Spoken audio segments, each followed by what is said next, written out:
Welcome back, Top Cow Tuesday. Hey, we just hang out here on Mark Silvestri's television in his office. Road to Cyberforce 25. No one says how good this is, but this is some good stuff. It is fun reading, wonderful character development, great twists, great turns, everything you want in a monthly comic book experience brought to you by Mark Silvestri, Cyberforce, and Top Cow Productions. David Finch rocking and rolling here. Along the way, we got to talk about some issues and some plot points, which is today's video. We get what I consider issue 18, the most surprising issue. Here we go. This is something you never thought about, and I know it's true. Cyberforce, the Cyberverse. It has an origin. And we open up issue 18, and it's drawn by Mark Silvestri. Mark Silvestri comes back into his own book. And we get into how it all began. And of course, we got to go way back. And we got to go to the Arctic.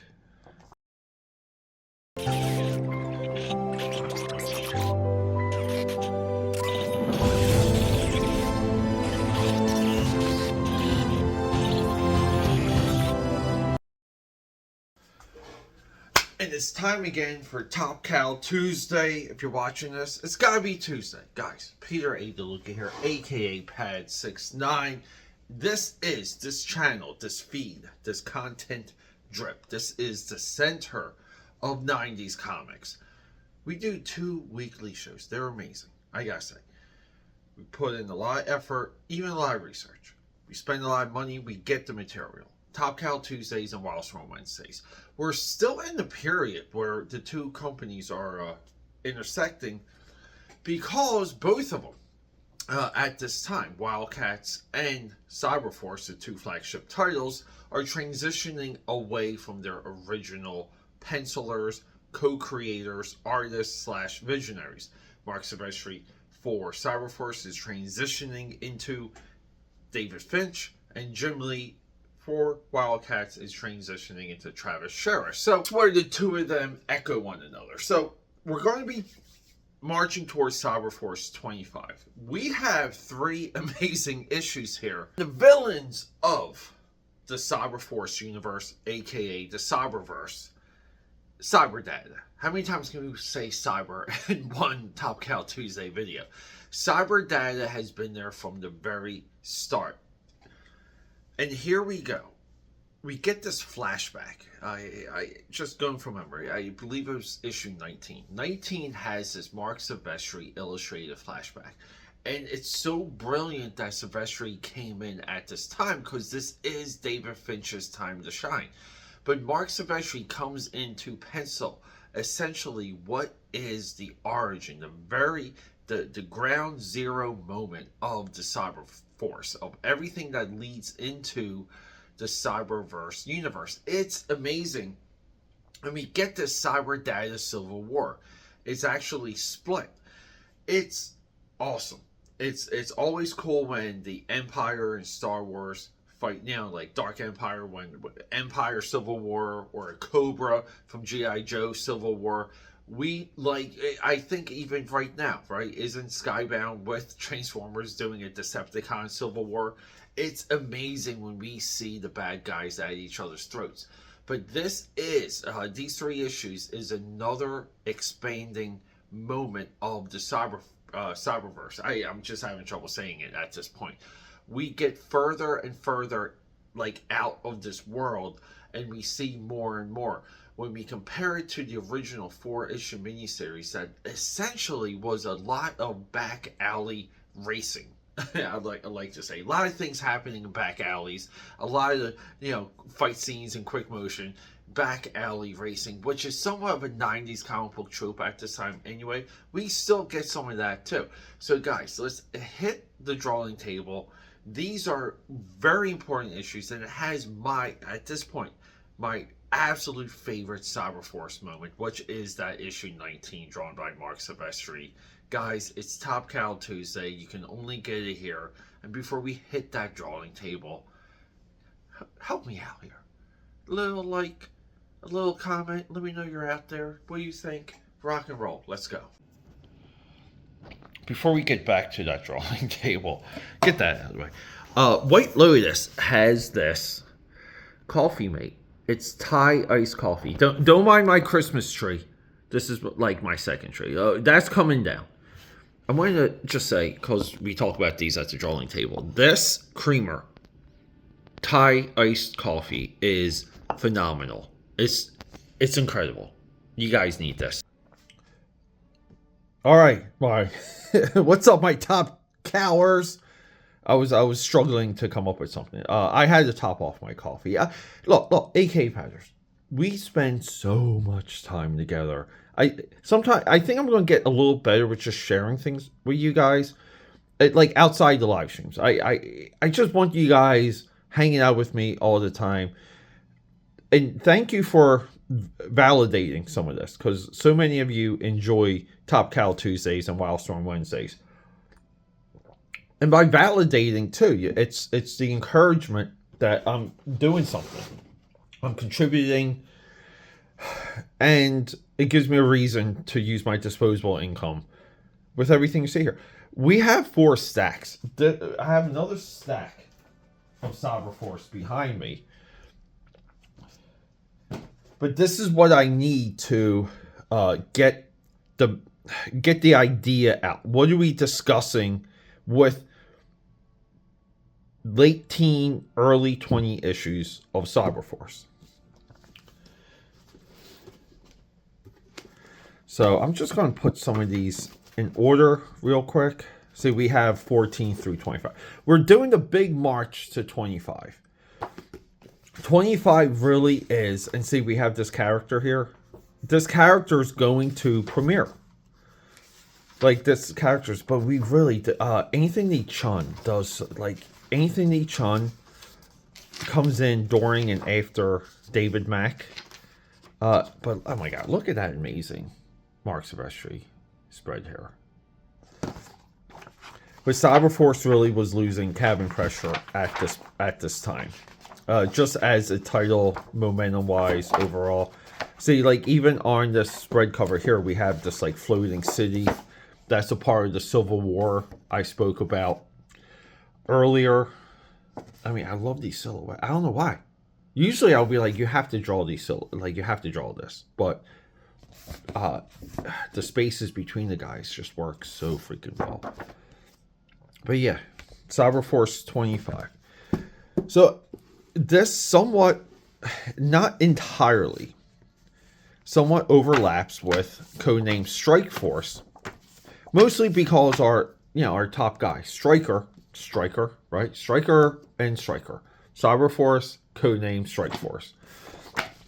I know there's a lot of you out there, you will make fun of the very idea that Mark Silvestri spun his own character out so quickly into a title, right? Into a title that is, you can mistaken codename Strike Force for Cyber Force. It's a, just phonically too. So too many duplicates. What? I don't realize my duplicates sometimes. We will be doing a little bit more on Strike Force Origins. There's an Impact and a Cyblade one of these. Impact is issue 1. Cyblade is issue 3. So here we go.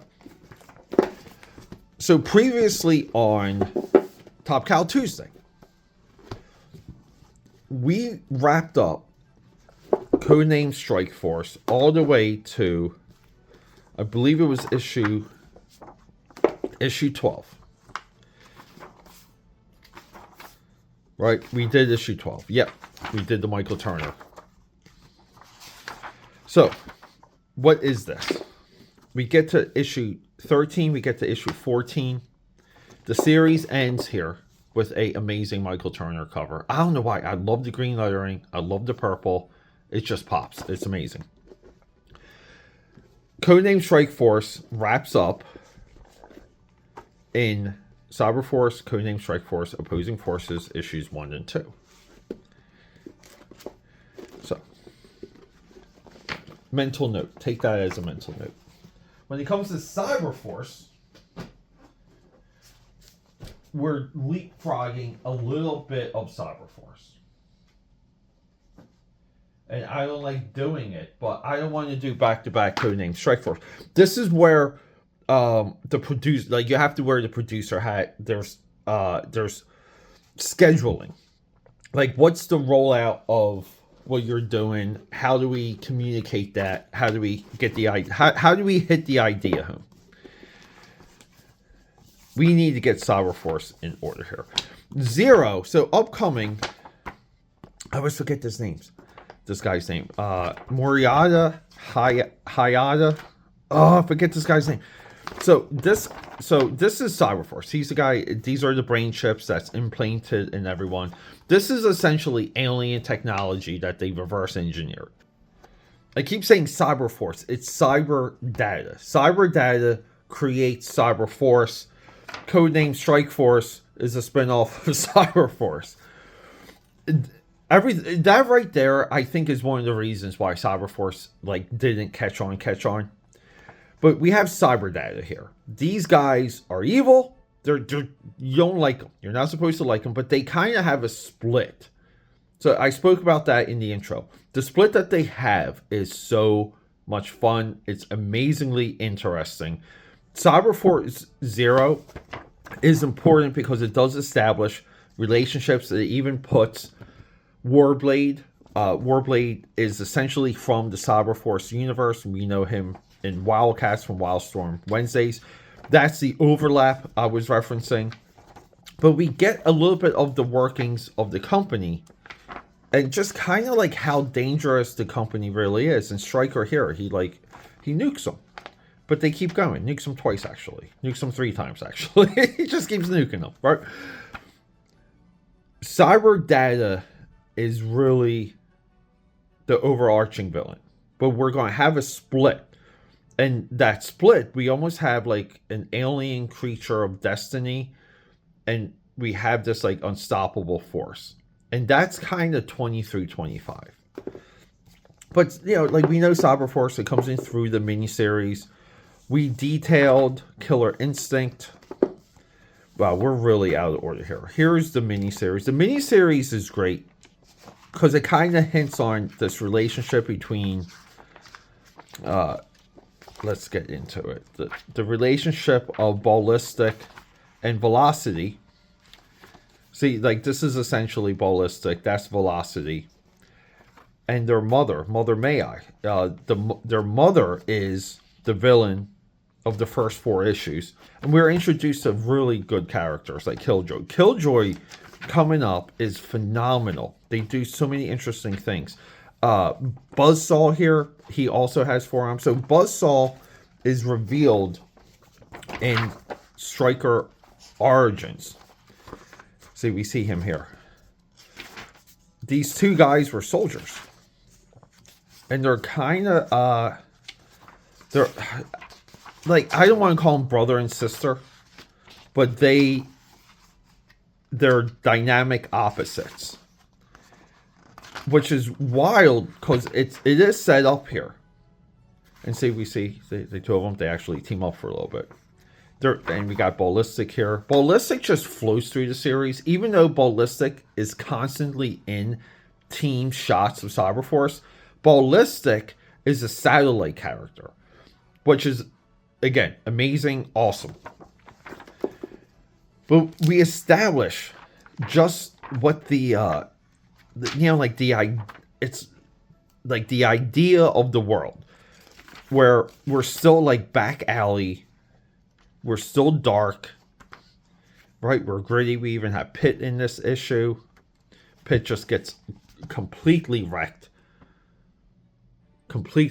by Impact here. And we get like a lot of quick, new, colorful characters. And then from there, we go into the monthly, right? We get the monthly, right? Nice fold out. We're pushing the characters, right? The visually. Killjoy, Ballistic, and Velocity. There's just something about 90's style character design where, like, even guys here, like Ripclaw, they just have, like, face markings. I just AKAPAD. I always love that. So here, 4-issue miniseries wraps up. This is the regular monthly here. We don't get a fold out. I guess it's not good enough. So, and we start teasing the idea too that Velocity is, they do a great job of not accelerating her. She is immature. She's basically in the way the entire time. I love it. I love I love it because it's consistent. But we get like really good, again, like just storytelling, the way how she like flips over this holographic mech. A bit of the frustration is when Cyberforce finally gets their monthly chance. They don't get any rhythm for more than a year. And by that, I mean, they jumped immediately into like the Killer Instinct crossover. The Killer Instinct crossover is with Wildcats. We get a couple floating issues, 4, 5, 6. And we get into the origin of Ballistic here. The Gunmen, fantastic foils. Really cool looking. Again, like with the face paint, like with the face markings. They're South American. They're prideful, and they kind of want to keep the drugs out of, like they're trying to stop the drug flow of their country because it's a bad look. So that kind of puts a lot of Cyberforce like on the boat, and essentially, like we gotta do, we have to wreck things on the boat. But we get I always call her Velocity. It's Velocity. Velocity in a string bikini, like does some booty work, goes overboard.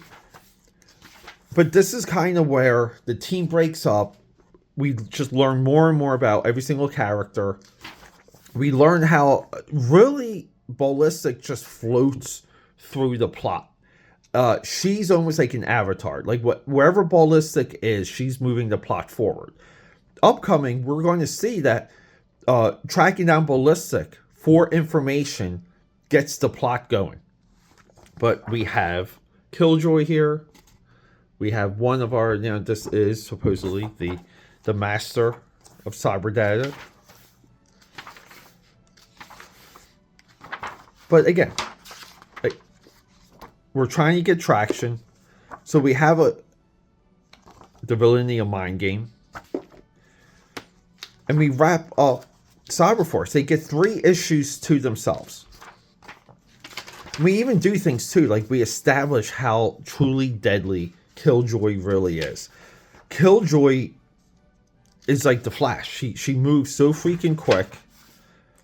You can't keep your eyes off of her. But then we also reveal that Timmy and Chip, the 2 cybernetic children of the series, kind of not so much our representation like the audience, but we see a lot of the book through like the younger characters, through Velocity. I said it right that time. Velocity, Chip and Dale, Chip and Timmy. But one of them might be compromised, so we hint that. And then the ad here, next issue, Mark Silvestri draws Spawn. So we have this Image X over event. So Cyberforce gets interrupted again. We have Todd McFarlane pencils, Eric Silvestri plot and script. I believe Eric Silvestri is a lawyer now. But we do get a good issue. This might be the single best issue of Image X over month. I know I waver. I go back and forth a lot. We get a solid issue. And then we get into 9, another crossover. Because now with Wildstorm Wednesday, we've done this. The Huntsman. This is a Chris Claremont character. Cyberforce and Wildcats both share this character at the same time for intercompany crossover. The stories don't intersect, but they just use the same character. So Cyberforce gets interrupted again. So we have Killer Instinct, we have Image X over a month, and then we have this Huntsman BS. We have an early, like, alternate variant cover here.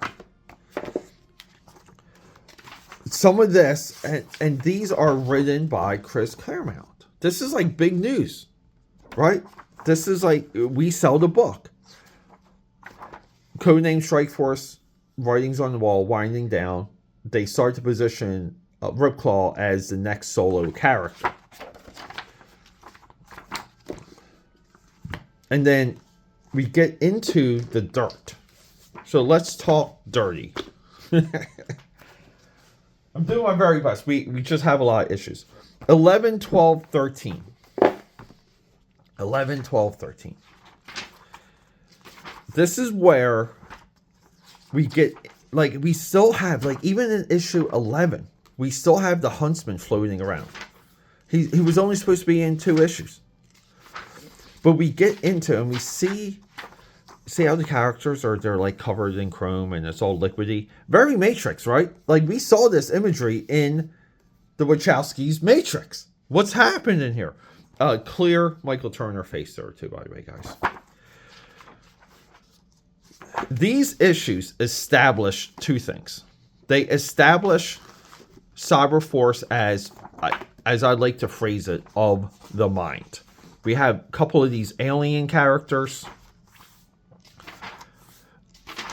And by of the mind, I mean that because they're basically computers. You know, Impact here goes on vacation, tries to, almost bangs this girl too, by the way. Like this freaking hottie, almost bangs her. It becomes of the mind. Meaning, we get into the computer that's inside the brains of these characters. They even get a magical sword and they time travel. So the characters kind of slip into like stasis. And they, look, we have like Cyblade here, just back in time. Kicking ass. But we learn things about the team. We learn things about some of the characters.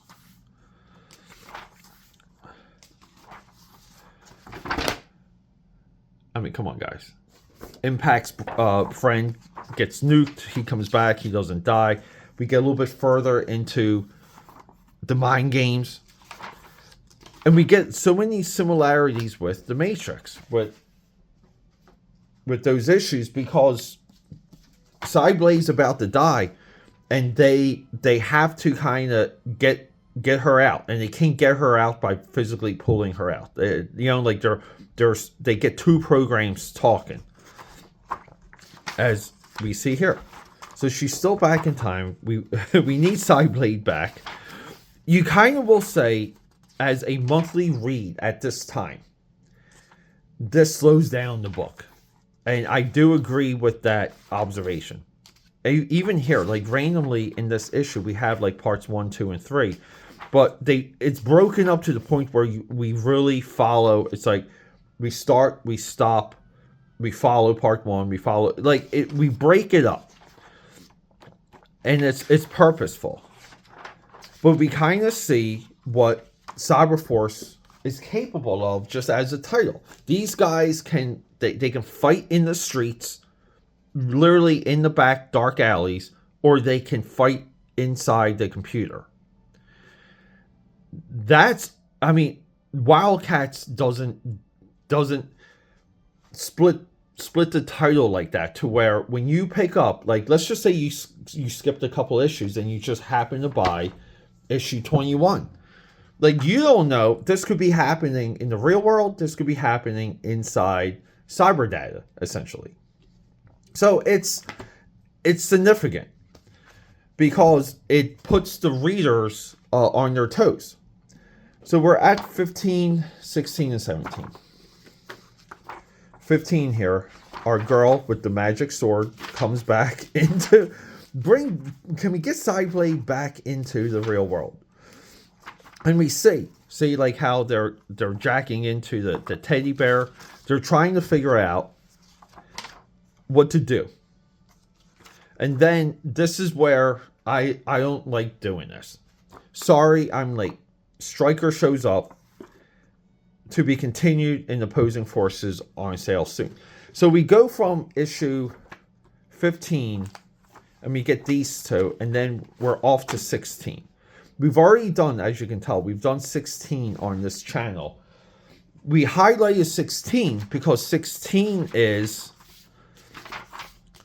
David Finch's like coming out party. to compare that, we have Travis Charest here. This is his DC work. We have Wildcats, right? Jim Lee Wildcats, Jim Lee Wildcats, Jim Lee Wildcats, Jim Lee Wildcats. Going. But then we get into Jim Lee transitions into Travis Charest. So, isn't that funny? Both Wildcat Covert Action Teams 17, Cyberforce issue 16. And the Inheritors of the Throne take over the books. Right? And it's actually 16. It's here we go. 16 and 16. This is Travis's first monthly book of Wildcats. So, even though these two companies are separate, the 2 years worth of both of their flagship titles bogged down by inner cross-company crossovers, right? Cross-company crossovers. And it's like both of them cannot break free from that. But Wildcats, it's a far smoother ride. Cyberforce, it stumbles to get its footing. But the amazing thing is, when it gets its footing, it's way better than Wildcats. And Wildcats gets all the attention because they eventually get Alan Moore on it.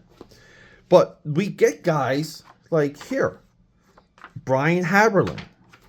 We get guys like Jeff Holigan. Brian Holigan. And these guys become seminal writers for the studio. So we get through issue 16, and what happens in issue 16? We get into the life of Ripclaw because, right, they're in his mind. They're operating him. He's life and death. The whole team's there. They're like, God, they're like, he just got his statue. They're like, he just got a statue sculpted by Claiborne Moore that retails for $150. We can't get, but we get this amazing flashback. We've done this on this channel. See, we get like, where the markings come from. It's a shaman, spiritual world, all of this stuff. And then, but we want to see the back alley stuff. We want to see these guys fighting in bars, and see, like, we get this idea that there's two wars happening in Cyberforce. And then, like, we wrap it up. And I love that, like, the end. Like, it's a one and done issue. We have an amazing bald-headed David Finch profile here with the beautiful 90s graphic design. Witchblade is coming, and Cyberforce is dying. But it's still it has like a year and a half left. So we get into issue 17. If this doesn't make it, this is why I love some covers so much. These two covers, okay? We're gonna put the other ones. If you saw these two on the comic book rack, okay? If you saw these two on the comic book rack, you would buy both. You would have to spend the money, buy both of them. You gotta do it. Here's the amazing thing. Look. We get to 19 and 20. I like to go by two, right? I go by two because this is one, one story. Even though we're going to get all the way into issue 20 today. You don't buy this. You do not buy these two. You just don't. But we go to 20 and 22, and you see these two. You buy these two together on the rack. You just buy them because you know that they're connected. 23, single one-off. Get the amazing Kevin Lau. He later would do great work for Wildstorm, and he did really nice work for Harris, all around the same time. And then 25, it's like, hey, here's a character you haven't seen since Killer Instinct 2 years ago. And then we have her in the image eye. So we know these two are linked. And if you saw these two, right? So it's the psychology works. You would buy these two because you can tell that they're linked. You buy this one because it's a well-drawn, you can tell this is a one-off story because it's a new artist. It's a fill-in artist. So you can buy this with confidence. You buy these two because you know that they're linked, so on and so forth. And sometimes we stumble because there's nothing here that gives us, even though we have the introduction of the new supervillain here, that's kind of killing everyone, and we all know what's happening. So, was that too long-winded for you? Let's talk 17, 18, 19, and 20. Let's go. We're cracking this open right away. This is what I mean. Dark alley storytelling. This is the only type of setting you need in 90s comics. We have a homeless guy. He's getting a tip. Someone shoves money in his face. You will take the money and deliver the tip. The same guy tracks down Ballistic. We have a nice looking David Lynch face here. And she's like, oh, yeah.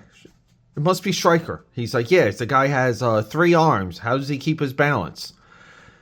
Ballistic is, she's like, all right, here we go. Another mission. I've just been, drinking all night. I'm going to another mission. But, we're putting them back and we're knocking out dudes. This is a little bit of a reoccurring theme with the character. Ballistic just knocks out guys. She just, see right here. They're smack, thud. She gets hit on. And then she levels out the guy. You cannot even give Ballistic a little bit of a compliment in the Cyberforce universe. And then we get into this horrible, horrible gotcha. But it gives us a little bit of the mindset of the Doctor that's kind of nurturing behind taking care of Cyberforce. We know Cyberforce, their headquarters is below this gas station. So Ripclaw flips out. Whatever infection he has, whatever work the Doctor's doing on him, it breaks loose, and he goes after the Doctor, and the Doctor's like this. I'm just trying to help you, but we get some exposition, not explanation. We get some explanation of where the Doctor's mindset is. Ripclaw in this, here we go. This is why it's a gotcha. Dream sequence is basically like, you did this to me. And the Doctor's like, no. We were reverse engineering this alien technology to basically cure cancer, help humanity, fix limbs, and it has gone out of control. Don't blame me. But then he just snaps. By the way, Witchblade number 2 is rocking and rolling. Soon, my top cowers, we're going to get the Witchblade. I'm trying to get us there. But he snaps awake, drops a little vial. And then we have Ripclaw coming in. So Ripclaw is coming in. Doctor's overworked. Ballista goes to meet Stryker. And she's like, where is this guy? She's like, let me walk around with my jubilees out. Yeah, with my, very much like our statue that we did. She has a cable running from her belt to the gun. We don't know what that does. Who cares? You mean like him? Here we go. Another Ballistic Stryker meeting. But no, it's not. It is Stryker's best friend. And he's torn apart. Buzzsaw. Wonderful design. Wonderful. Look, I love the mask of this guy. But yeah, they go back and forth. And he's like, look, you got to be nice to me. You got to be nice. Now Ripclaw is getting some real work. Here's the cool thing. Ripclaw senses apprehension within the Doctor. We know Ripclaw number 2 is rocking and rolling too. But isn't it crazy, guys? Just look at, we have Witchblade 2 and Ripclaw 2. Witchblade 2, Ripclaw 2, and which one survives? Guys, this was not supposed to be a giant effing hit. It just wasn't. Cyberforce was supposed to continue forever. But Ripclaw's like, hey, bud, you're you're under some stress. You're just under some stress. We also have, see Ripclaw without his cybernetic, arms. So we don't know. I guess like this is like an armament. Ripclaw's costume, we keep saying it, is always confusing. Ripclaw is a Native American Indian spiritual character. He offers spiritual help for the Doctor. Doctor refuses. I like that positioning for Ripclaw. Ballistic follows our big boy here. And we see Killjoy, who is absolutely ravaged. Up until this point, Killjoy is invincible. For 17 issues and the 4-issue miniseries, Killjoy is invincible. What the hell did this to her? A little bit back and forth. Ballistic goes to visit. She takes the news. She goes to visit Cyberforce. She's like, look, these guys need some help. Velocity comes out of nowhere. She's like, hey, I heard Cassie was here. And they're like, hey, she already left. She's busy. And she's like, oh, God, my sister didn't even say goodbye. And she's like, well, she left you this. It's like a Roadrunner toy. So Ballistic just comes in and out. But she's like, let me bring an old toy for my sister because of, you guessed it, 90s comics. So they get back to the warehouse, the hideaway, the sanctuary. Buzz is dead. Arms torn apart. Killjoy is ripped to shreds as well. Look, no arm. Her little intestines are hanging. She's one half of a person. Next issue, Big Trouble. This is what I love about monthly storytelling. You end issue 17, which is an absolute quick read, by the way. It's a quick read. And the next month, December, January. So the year goes by, right? We get 90, 95, 96. But we get this, and you're right, you want this to pick up. You're just like, oh my God. Like, all right, so, yeah, I just want this to continue. The cover even continues it. But it doesn't. It doesn't. Because we understand month-to-month storytelling. Here we go. We get to this. We get to issue 19. And it literally opens up. Like, you guys remember in Transformers 2007, same Witwicky's father, Archibald Witwicky? Well, we get that. We have the North getting discovered. Antarctica. We have a navigator. We have a captain. We have a guy hunting. He knows something's out there. They're looking for something. His wife's like, hey, you're going to have to get left behind. We're going to have to separate. And look at the storytelling of Mark Silvestri just on these 2 pages. Just on these 2 pages. These two love each other. He leaves her. She's left alone waiting for him. And the mission starts to fall apart. But she stays behind. Everyone sails away. And our boy here, he discovers something alien. And he gets taken over. And then boom. So now it comes full circle, my dear wife. So the wife dies. And he is heartbroken. And this is the origin of the Cyberforce universe. It's so eloquent. It's so perfectly done. And we also have, if we really want to track the look of it, Mark Silvestri and Top Cow evolve the cybernetic style of how we render cybernetics within Cyberforce. Not just Cyberforce, all of comics. Look at the hand and look at the face here. This is new. This is new in American comic book illustration. It's a new way to render cybernetics. Here's a full shot. Kamita. That's the guy from Cyberforce Zero. I apologize, but look at Kamita, right? So, Kamita reveals that cyber data is completely destroyed. Killjoy says that in this page as well. They're like, why don't you go back to cyber data and fix yourself? She's like, cyber data is gone, destroyed, all of it. It's like, what?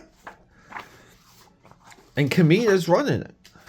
And then we pull back, and he's just trying to take everything over here's the cool thing.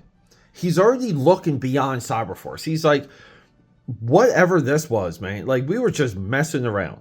I gotta get to work. Let's get to the real work. Here we go. Awesome revelation here. Guys, this is as impactful when Brian Hitch did this for the Ultimates. There was a page where you saw the floating helicarriers and it was all inspiring. Here's the amazing thing. We know we're in the Arctic. We know we are from the beginning. But this being an aerial shot and these floating glaciers, like ice chunks, it sells the environment perfectly. But here we go. We literally have a giant floating city. I love it.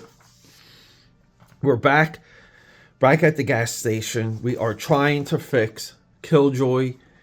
She basically has a moment of, like self-awareness. She's able to crawl off, but she's only able to crawl off because Heatwave, who spends a lot of his time looking out of a window in all of these books, he's like this is, we see more of Heatwave doing this than we do of him fighting. But Velocity comes in, she's trying to help, and she's like, maybe I could double check the calibration of the readouts. And he looks at her, looks away, and she's gone. And he's like, you stupid kid. And she's like, ah, gosh, I'm just trying to help. Well, guess what? No help. So here's the amazing thing. Previously, in some of that jungle action, that's what she said, we saw that speed-wise, Killjoy could keep up with Velocity, which was awesome. They cannot track Killjoy crawling through the air ducts because she's so freaking fast. But she finds the armory and she talks about she's coming. They woke her up. And here we go. What is that? Well, like we went through some of the covers, and that's how we wrap this issue up. So we get into 19.